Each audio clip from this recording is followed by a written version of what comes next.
All right, welcome back. Let's discuss tax issues now. Low-income earners who receive 30,000 naira or less are no longer required to pay personal income tax in Nigeria under the new Finance Act 2020 signed into law recently. The act, which was signed alongside the 2021 budget, introduces significant changes to a number of tax and regulatory laws in Nigeria, including the introduction of COVID-19 incentives, among others. Now, part of the new adjustments, which has probably caught the attention of many Nigerians the most, is the one which allows the federal government to borrow from unclaimed dividends and dormant account balances. Also, stamp duty on bank transfers have been removed and replaced with a new transaction levy of 50 naira on transfers of 10,000 naira or more. There's also the reduction of import duty on tractors, among others. But let's get an expert review now of the Finance Act. I'm now being joined on the program by Taiwo Oyedele, who is a fiscal policy partner and West Africa tax leader at PwC, that's PricewaterhouseCoopers. Thank you very much, Mr. Oyedele, for joining us on the program. First off, let me get your own overview now of this new Finance Act. Thank you very much, DG, for having me. I think my overview of it would be the fact that, one, we need to commend the federal government, particularly for sustaining this finance bill, finance act that they started in 2019. Because before then, for over 20 years, our laws were static almost without any modifications. And we know that the world we live in today, things change almost on a daily basis. So that is.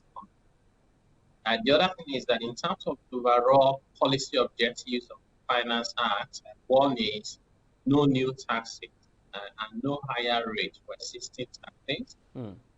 But though there will be limited incentives, and this is understandable because the country is in a crisis and revenues are down for government, so they do not have the headroom in terms of fiscal space to keep giving more incentives. But even at that, we still have number of incentives in this Finance Act. So overall, it's not a perfect piece of legislation, but it's much better than where we were before the law was enacted. Now, of course, you know the biggest talking points of the Act itself, the issue of government now allowed to borrow from unclaimed dividends and dormant account balances. What's your take on that? Yeah, so my take on it is that government is trying to do that with good intentions, but they say the road to hell is paved with good intentions. I think even though the intentions are noble, maybe government is jumping the gun. They could have done a few things first before introducing a law like that. I say that because on one hand, there's no debating the fact that the money belongs to the private sector. So as an investor in a listed company, you own the dividend.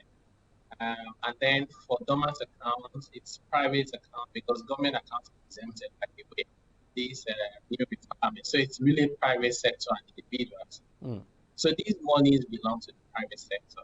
What we have currently, if you take unclaimed dividend, is that the monies are with the registrars, as well as the companies that declare the dividends. Now, the reason why I thought that government should have waited into it, we didn't think about how do we address the impediment, the difficulties that people have in claiming those dividends. And some of them are people who invested and they died.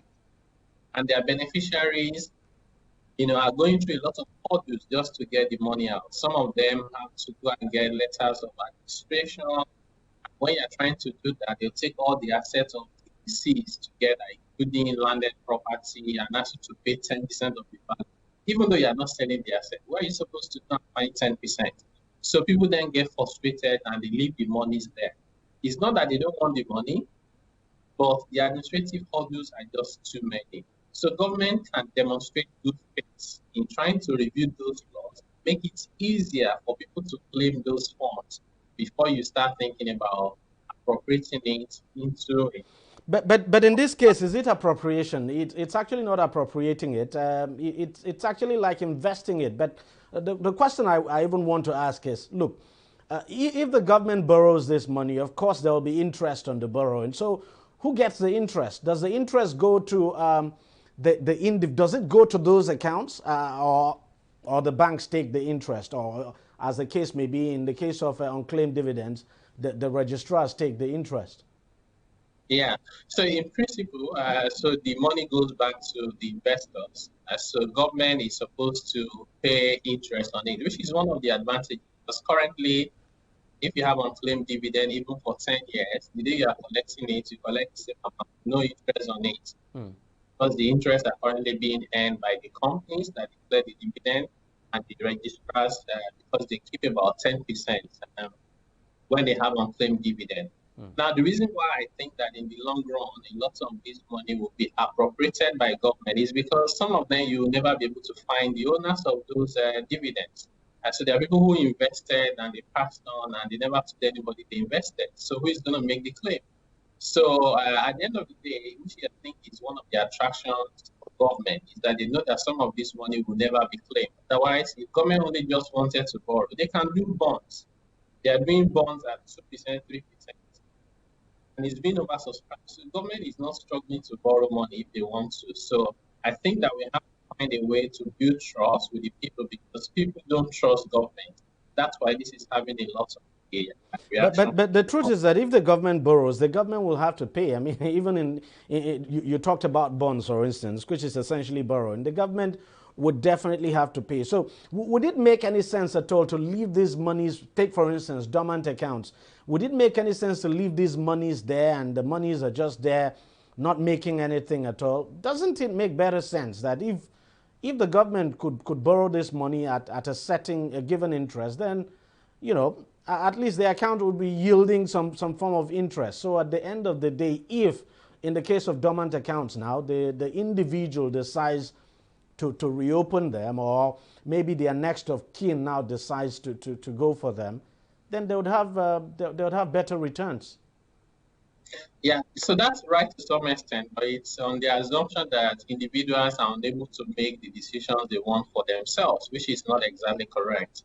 So if anybody has monies in an account and the account is dormant, and we assume that they're still alive and they just don't need the money yet, that's the decision they have made. It might be that they're earning 2% on it or 1% per annum. They want it that way. If they wanted a higher return, they'll move the money out of the bank and put in a riskier asset where they can get a higher return.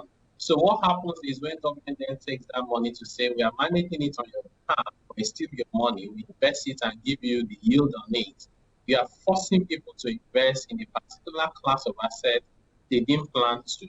And I think the benefit for government is that the reality is that many people have those dormant accounts late, and they never told anybody that they had monies anywhere. But aren't the banks actually using this? Take the case of dormant account now. Aren't the banks using the money anyway to trade in the first place? Yeah. The banks are using the money, which is what banks do. Even when your account is not dormant, the bank is using the money. That's it. So it's a contract you have with the bank. You give them your money. They use it when you need it to make a demand.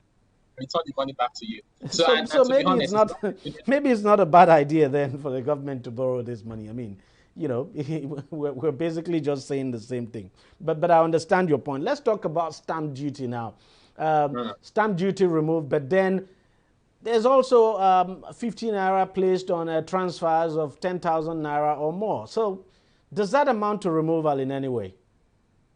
Yeah. Yes.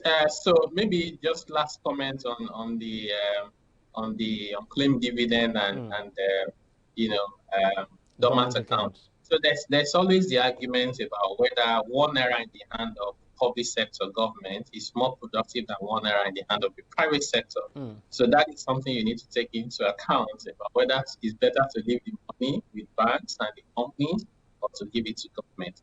On the stamp duty, you're right. In principle, it's still the same thing. I'm sure that for majority of Nigerians, they won't even know anything has happened because they still have to pay 15 naira when the transfer is more than 10,000 naira. Exactly. So it's just nomenclature, but I have to also tell you it's partly political. Political because stamp duty based on the Constitution Section 163 is supposed to be given to only states 100%, even when it's collected by the federal government. The federal government is looking for a way to share out of the revenue, so they call it a different name. And in the Finance Act, they've included a revenue sharing formula there for government, federal government, and FCT to take 15%, then for state to take the balance of 85%. I think that's really what they're trying to do. But what about this? I mean, it must be something good, and probably the government has an eye on developing the agriculture sector when it reduced import duty on tractors. Yes. You know, COVID, one of the hard and difficult lessons we all learned from COVID is that as much as we talk about the world becoming a global village, we realize now that whenever there's a crisis, everybody thinks about themselves first. And therefore, it's important for every country to be self-sufficient in at least two areas. One, security, and number two is healthcare. Once everybody closed their doors, we saw that we were very vulnerable. So that in itself is a very important reason for us to stand promote agriculture so that we can be able to feed ourselves. Of course, we also know that agriculture is labor intensive, so it's for employment generation.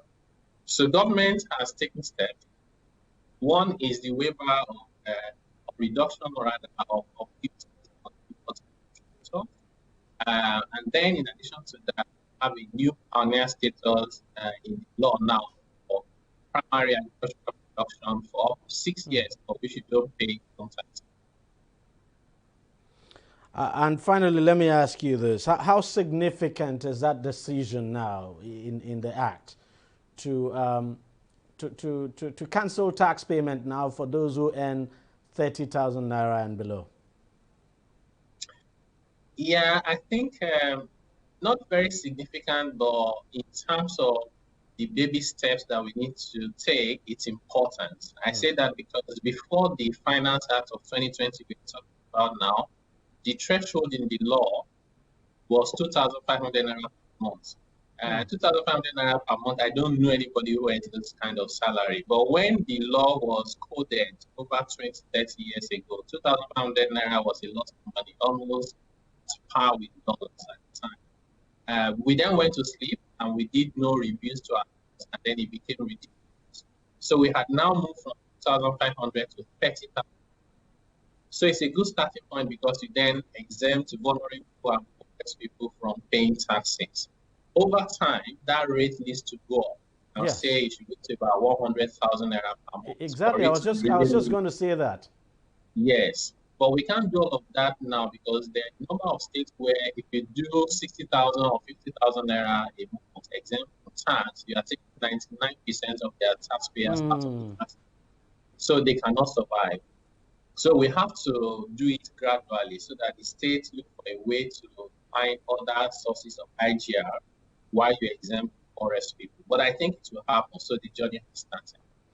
And you know, the most annoying part of all of this is that the people who actually get to pay these taxes are public sector workers. I mean, private sector, it's so annoying. And when you do the mathematics, the numbers